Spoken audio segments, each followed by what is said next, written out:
quando o impossível se encontra com Jesus.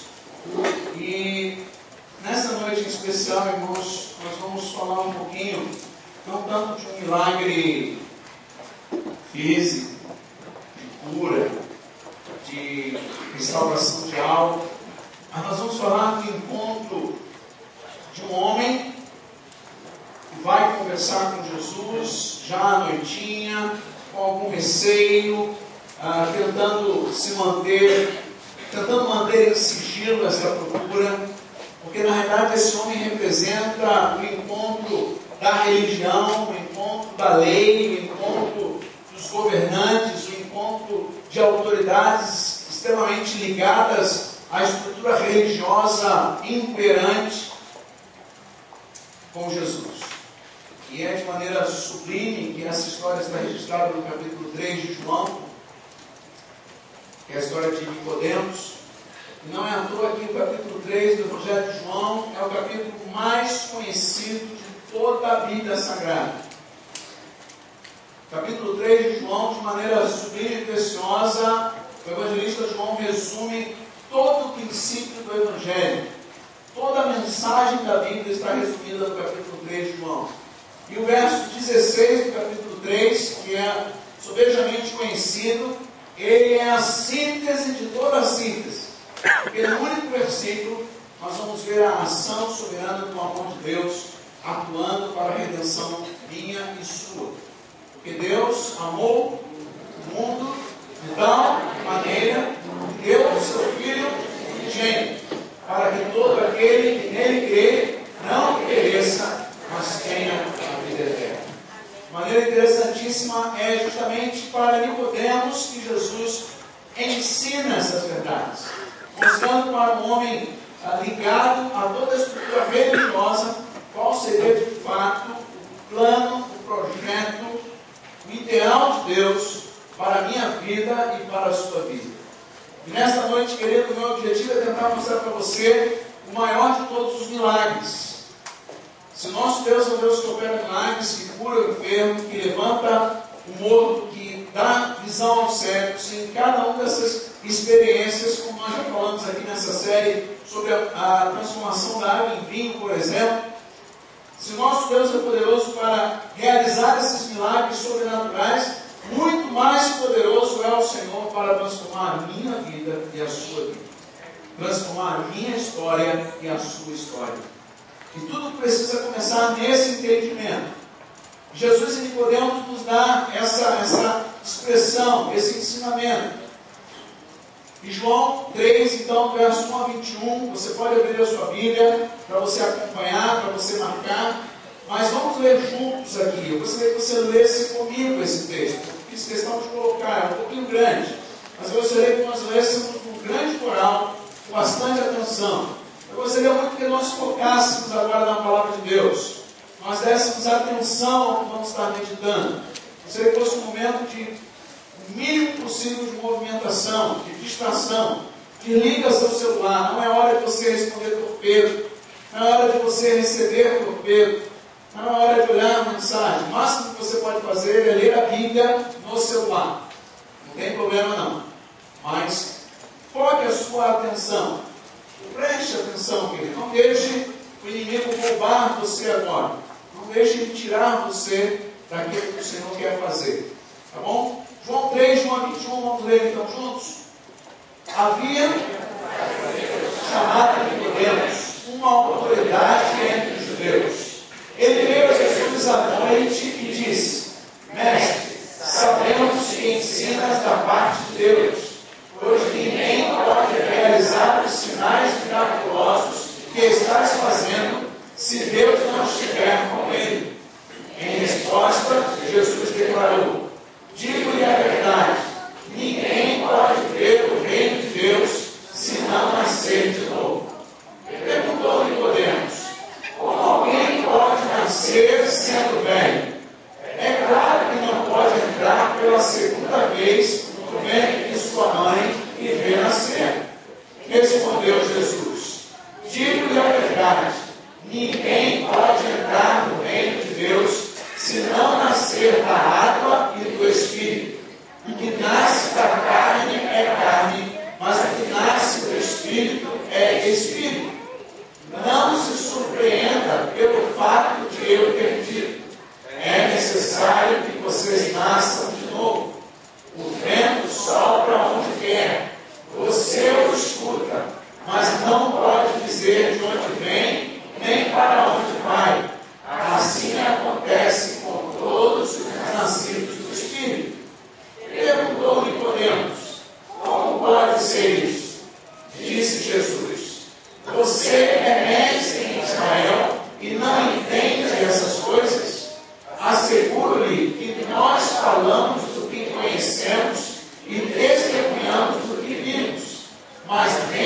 assim vocês não aceitam o nosso testemunho. Eu lhes falei de coisas terrenas que vocês não creram. Como crerão se lhes falar de coisas celestiais? Ninguém jamais subiu ao céu, a não ser aquele que veio do céu, o Filho do Homem.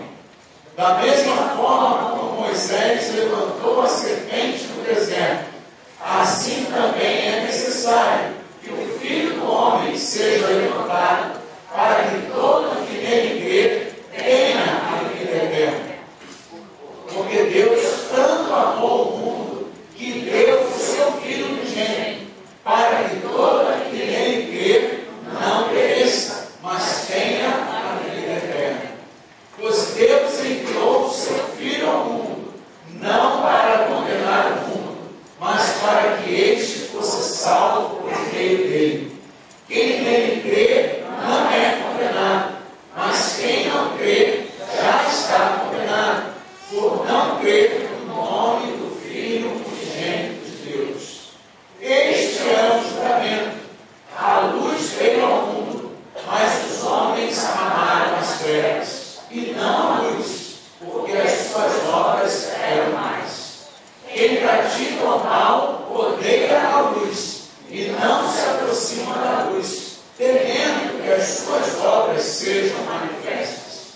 Mas quem pratica a verdade vem para a luz, para que se veja claramente que as suas obras são realizadas por intermédio de Deus.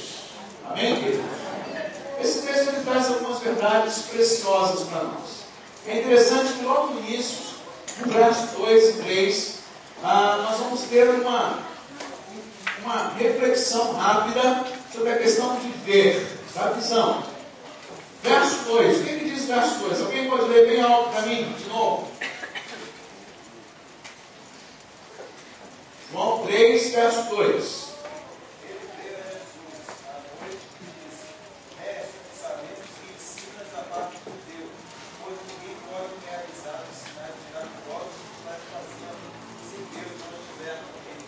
Muito bem. A NVI, nós temos a tradução de que nos sinais que nós estamos vendo, a percepção do que estava sendo visto por aqueles homens os atraiu, e em especial Nicodemos, atraiu Nicodemos a prestar atenção em Jesus. Havia um entendimento, até pelo que está escrito lá em Deuteronômio, de que quando um profeta realizasse sinais e maravilhas, ele deveria ser ouvido com atenção. E de alguma forma isso foi o que atraiu Nicodemos. Nicodemos chega a Jesus e diz: ninguém pode fazer os sinais que você está fazendo se não vier da parte de Deus. Nicodemos percebeu que Jesus falava em nome de Deus. Lembra, gente? Vamos lembrar. Nós estamos num momento em que as pessoas ainda não sabem de fato quem é Jesus. A mesma coisa que talvez esteja atuando no seu coração. Você não tem convicção plena de quem é Jesus. E aqui nós vemos a razão de Jesus operar sinais e milagres. A razão de Deus estar trazendo para a igreja nesse período a tentativa de fazer uma reflexão sobre esse tema milagres. Porque, querido, eu cresci numa igreja batista, desde criancinha lá em Barbacena. Cresci na igreja batista. E por muita tristeza, eu já ouvi alguns dos nossos irmãos amados, meus irmãos queridos, dizendo: nós não temos que nos preocupar em pedir a Deus milagres, porque o grande milagre é o milagre da salvação. Tem uma verdade e tem uma mentira nesse processo. A verdade o grande milagre é o milagre da salvação. É a vida transformada em Cristo Jesus. É a libertação que Cristo traz para o nosso coração e nos faz nova criatura, nos tira das trevas e nos traz para o reino do seu Filho, da maravilhosa luz do seu Filho. Nos dá nova vida, uma nova esperança, nos dá a vida eterna. Mas Jesus mesmo, a palavra de Deus diz que Jesus não pôde operar milagres na sua terra porque o povo não creu nele. Olha, gente, se você tem um filho muito mal, doente, você quer ou não que Deus cure seu filho? eu prego um Deus que é vivo, que pode curar, por que eu vou ensinar para mim e para você que eu não vou pedir isso a Deus? Jesus, quando veio, operou milagres no meio da igreja, ele operou milagres para que ficasse claro quem tem todo o domínio, todo o poder e toda a autoridade. Há momentos que o milagre de Jesus se dá quando uma enfermidade complicada de se resolver, você encontra um tratamento adequado, um médico experiente, e no meio do caos da medicina do Brasil, você é tremendamente bem atendido, uma cirurgia bem executada, e você sai de lá perfeitamente são. Isso para mim é um milagre. Quando eu estava fazendo projeto missionário, treinamento missionário, eu cheguei no Rio Grande do Norte, sozinho, só a equipe missionária, eu saí da Bahia, passei 3 meses em Ilhas de Pescadores, e lá contraí hepatite. Viajei para Natal para continuar o treinamento missionário sem saber que tinha contraído a doença. Foi uma viagem ruim, muito incômodo, muito desconfortável. Eu não sabia que já era por conta da doença. Quando cheguei em Natal, Rio Grande do Norte, apesar de ter familiares lá, fomos para o sertão, apenas uma equipe missionária, alojada numa loja, numa escola. E quando eu fui ao banheiro, percebi que algo estava estranho. Ao urinar, quase tinta vermelha. Voltei para Natal, em contato com o pastor que nos recebeu lá, e não tinha plano de saúde, não tinha médico conhecido, não tinha pai, não tinha ninguém. Fui bater na porta do hospital público no Natal, Rio Grande do Norte. E no mesmo dia, eu fui atendido, fizeram exame, e eu saí lá com medicamento para a casa de um tio meu para ficar em repouso. Para mim, isso é um milagre. Agora, o meu Deus pode também, do seu trono, dizer, seja curado. Amém. E você levantar da cama curado. E se não acontece, querido, é porque muitas vezes está faltando fé no meu e no seu coração. A Bíblia diz isso, Jesus não pôde operar mais sinais no seu povo, na sua terra, porque eles não creram. E é interessante que Jesus, ao operar esses sinais, ele atrai a atenção de Nicodemos. E aí Jesus faz uma confrontação no verso 3, uma confrontação de palavras, não de brigar com Nicodemos. Ele vai dizer o que no verso 3? Quem pode ler para mim? Em resposta, Jesus declarou, digo-lhe a verdade, ninguém pode ver o reino de Deus se não nascer de novo. Bem, de alguma maneira, para mim, Jesus introduz de maneira indireta e deixa implícita a ideia, como se Jesus estivesse dizendo para Nicodemos, muito bem, Nicodemos, você viu os meus sinais, mas o que importa mesmo é que você veja o meu reino. O que você precisa não é apenas dos meus milagres, da minha bênção, da minha cura, da minha resposta. O que você precisa é ver o reino de Deus. E aí, claro, Jesus vai estabelecer um critério, um parâmetro de prioridade. Se eu preciso buscar o Senhor e clamar ao Senhor pela sua misericórdia, pela sua intervenção, de que de alguma maneira Ele opere os seus sinais e maravilhas na minha vida e na vida de quem está ao meu redor, eu não posso esquecer jamais que o mais importante, de fato e de tudo, é que eu veja o seu reino. É que eu entre pelo seu reino. É que eu entre pelas portas do seu reino. É que eu faça parte do seu reino. Que eu nasça de novo, que ao nascer de novo, eu possa conhecer o seu plano. E nesse capítulo, então, Jesus vai abordar todos esses temas com Nicodemos.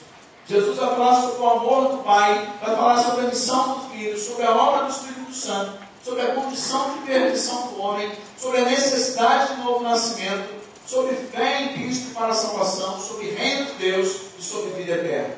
Capítulo 3 de João, nós temos um compêndio teológico completo, porque Jesus ele vai aproveitar esse momento para mostrar para mim e para você o plano eterno de Deus, o grande milagre que Deus tem para fazer na minha vida e na sua vida. Eu quero então destacar alguns aspectos desse milagre quando Jesus se encontra comigo e com você e trata o nosso coração, a nossa vida e a nossa caminhada. Nós vamos ter Jesus dizendo, digo-lhe a verdade, Ninguém pode entrar no reino de Deus se não nascer da água e do Espírito. O que nasce da carne é carne, mas o que nasce do Espírito é Espírito. A primeira coisa que Jesus vai apresentar a Nicodemos, querido, é a realidade do novo nascimento. Na realidade, nós usamos essa expressão novo nascimento, e Jesus usa também essa expressão nascer de novo, porque Jesus está apontando para o seguinte: todos nós um dia nascemos como fruto do plano de Deus da criação. Nossos pais tiveram um momento de relacionamento sexual e ali nós somos gerados. Com amor, sem amor, por acidente, sem acidente, nós fomos gerados. E não importa como você foi gerado, querido, a palavra de Deus diz que Deus planejou que você fosse gerado.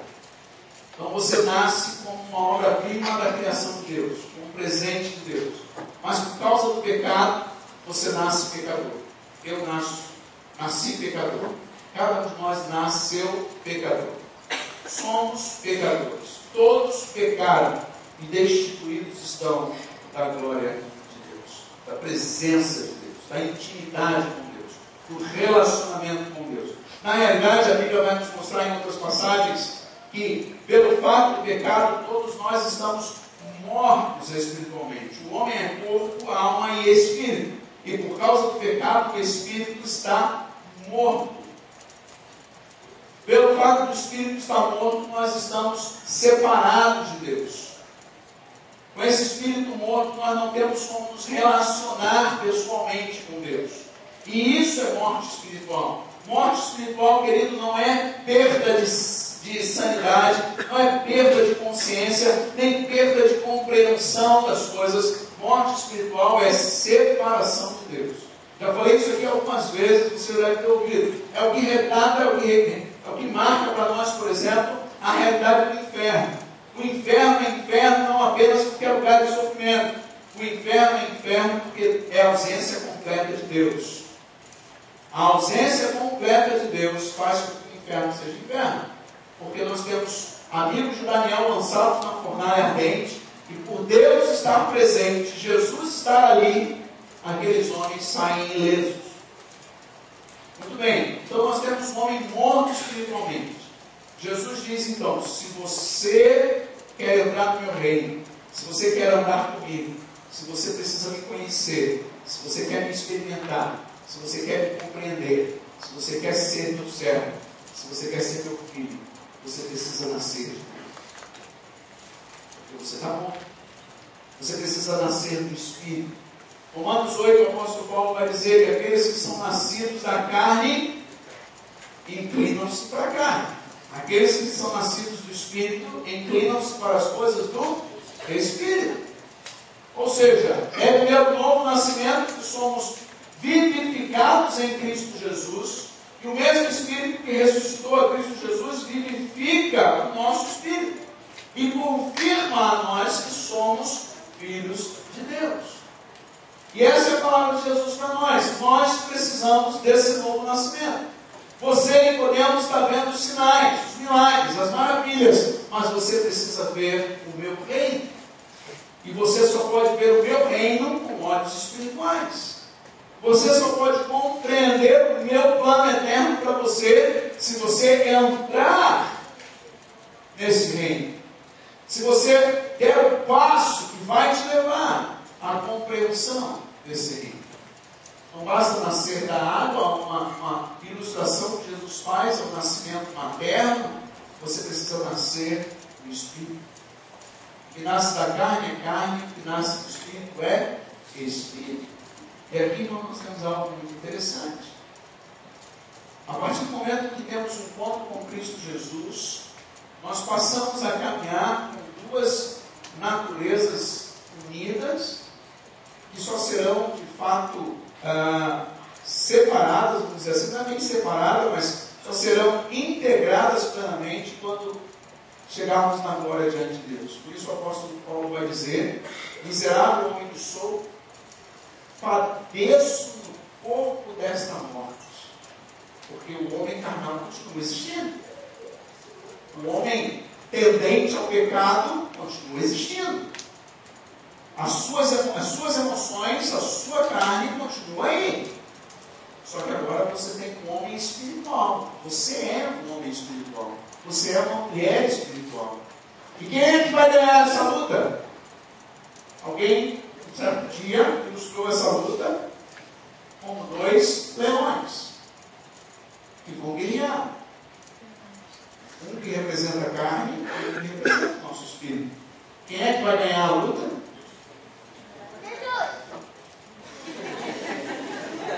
Jesus, verdade. Muito bom. Quem é que vai ganhar a luta? O leão comedor alimentar. E aqui tem algo muito interessante, porque nós não alimentamos o nosso espírito só por carregarmos uma identificação de sermos crentes. Nós não alimentamos o nosso espírito só porque um dia levantamos a mão e aceitamos Jesus. Esse alimentar do espírito é exemplificado pela trajetória de Ismael no deserto, quando diariamente se alimentava do maná que Deus dava a ele. Nós precisamos fortalecer o homem interior, o homem espiritual, diariamente, alimentando o nosso ser com a palavra de Deus. Se nós dizemos que amamos o Senhor, que nascemos dele, que somos dele, precisamos gastar tempo com ele. É muito fácil, querido, tentar nos justificar que não temos tempo. Todos nós sabemos que quando o casal, ou o marido ou a esposa, vive dizendo para o seu cônjuge que não tem tempo para ele, o que acontece com esse casamento em pouco tempo? Não. Se quebra. E a mesma realidade está na nossa caminhada com Jesus. Somos seres espirituais e somos seres carnais. Precisamos alimentar o nosso espírito. Isso nem dizer que precisamos alimentar a nossa carne, porque ela grita quando fica com fome.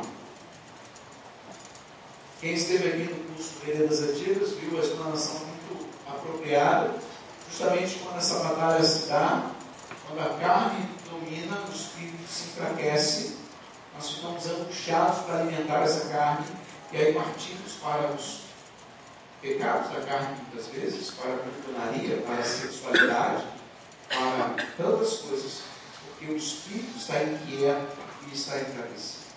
Precisamos alimentá-lo, fortalecê-lo, colocá-lo diante do Senhor, para que vença esse constante dilema. E é isso que Jesus está começando a dizer para mim.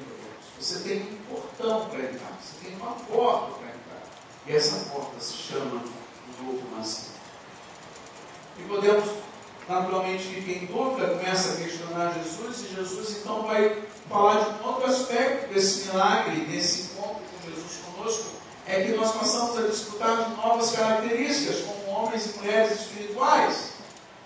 Olha o que diz o texto da palavra de Deus: o vento sopra onde quer, você o escuta, mas não pode dizer de onde vem nem para onde vai. Assim acontece com todos os nascidos do Espírito. Se você é nascido do Espírito, querido, você vai ter novas características na sua vida.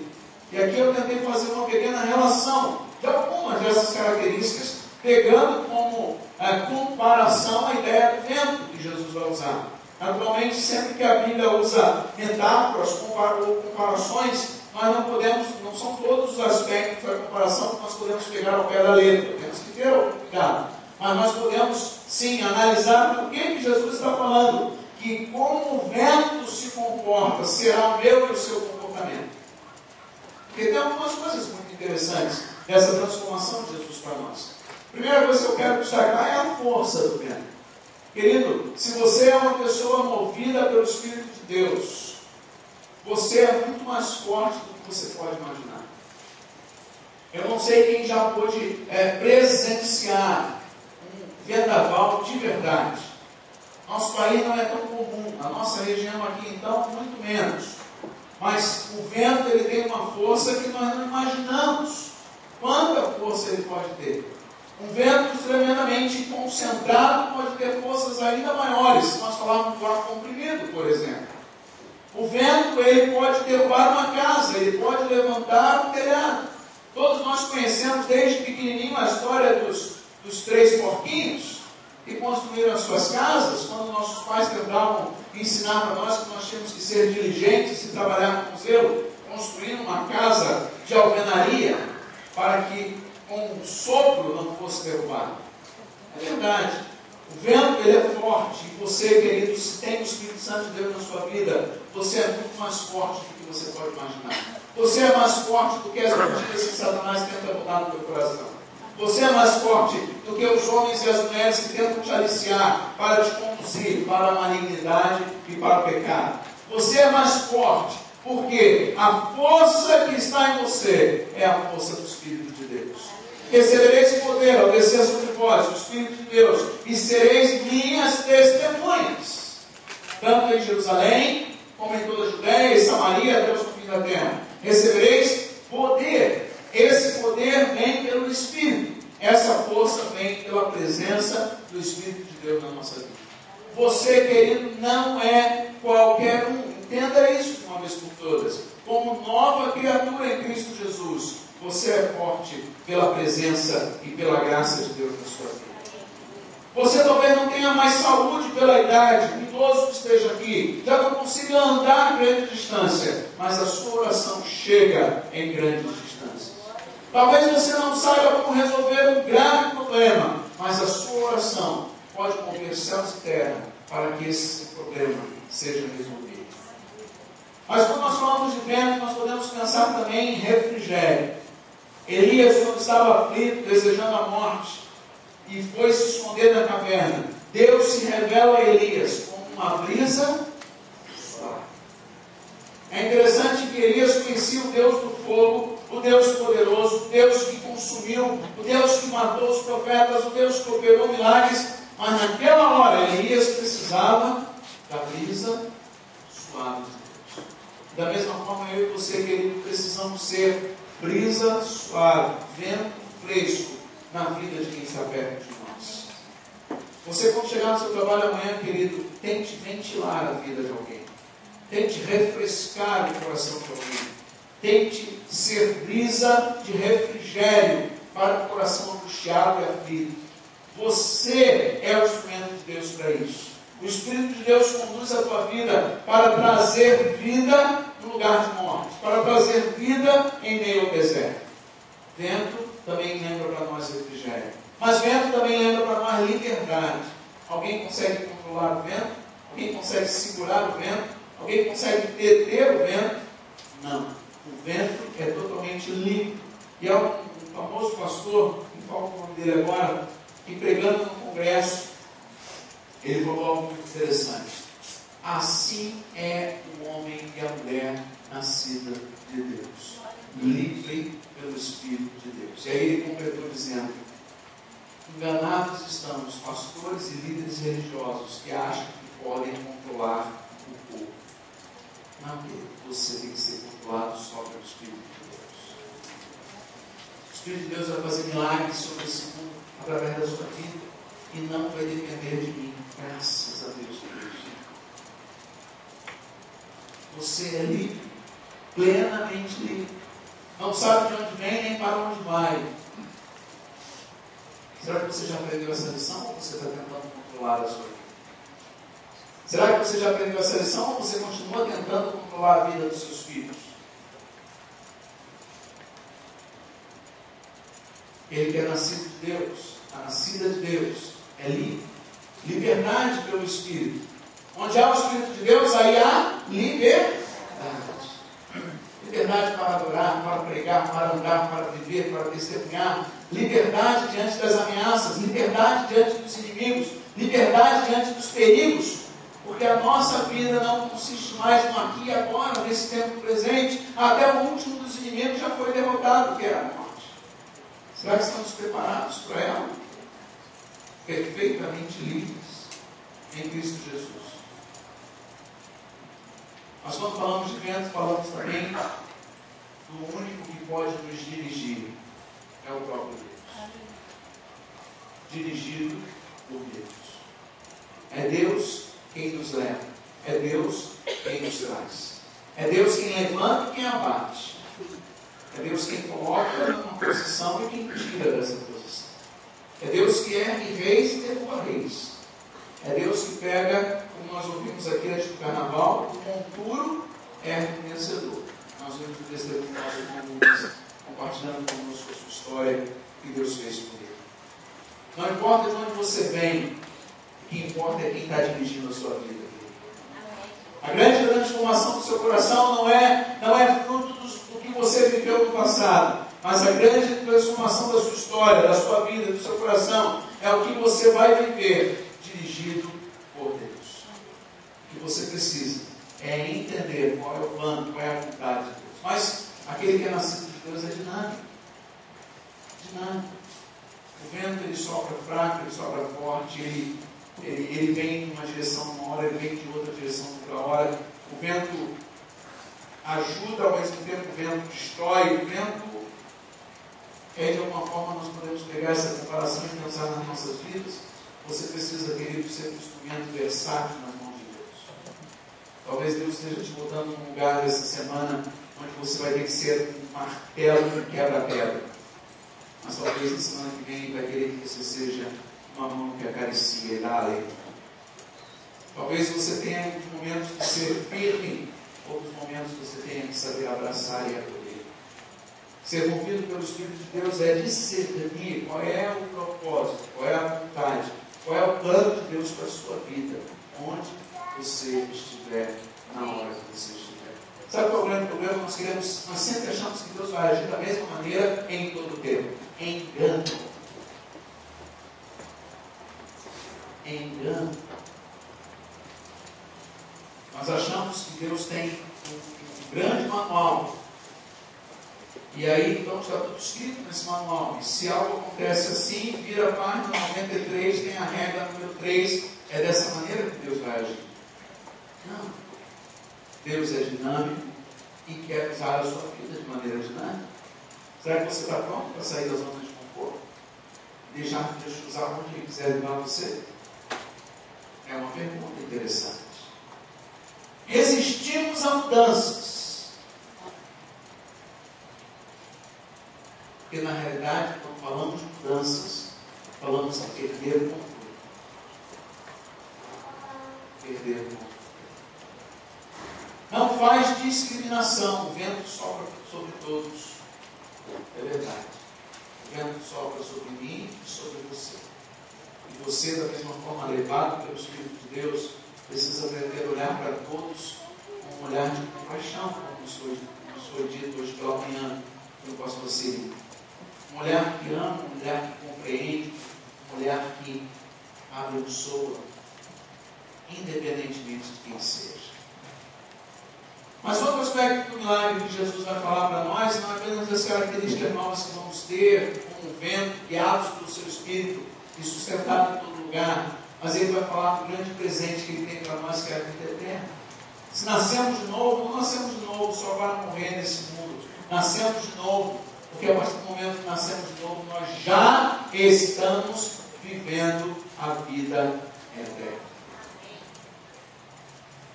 Não morreremos mais. Essa é a promessa de Deus. Essa é a verdade do Senhor. É um fechar e abrir de olhos quando contemplaremos o nosso Rei dos Reis e Senhor dos Senhores, assentado sobre o grande e sublime trono, e ouviremos dos seus lábios: benditos de melhor.